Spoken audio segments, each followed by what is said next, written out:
Dr. Hernandez, we know that diabetes affects the whole body. How could you describe poorly controlled diabetes affect the wounds? Before starting, I would like to explain a little bit what is required for a wound to heal. For a wound to heal, you need proper nutrition with amount of protein in your blood.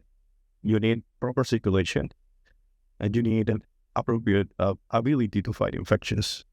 And that's exactly the things that are impaired in patients with uncontrolled diabetes. So what I do is, 24/7 wound care, and I see wounds everywhere in the body, from the feet all the way to the head. And 90% or 95% of the cases that I see every day, the common risk factor is uncontrolled diabetes. So I see the patients that Dr.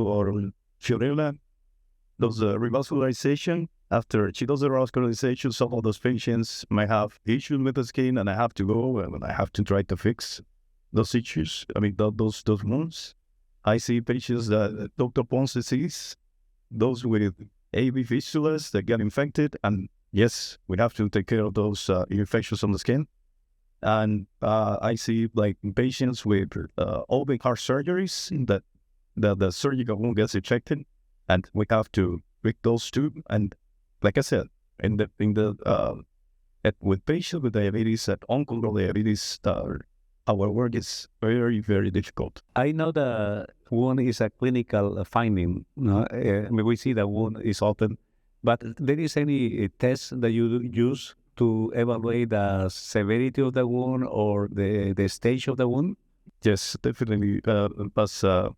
As we'll do, we start with the basic history of physical examination, so you can get all the details and specificity about the wound, how it started, when it started, how it looks, what treatment the patient has been through. And what we get most of the time is that the patients have been having wounds for years and years, and they have been suffering from this, and sometimes they don't go to see the doctor, sometimes they forget to do the treatments.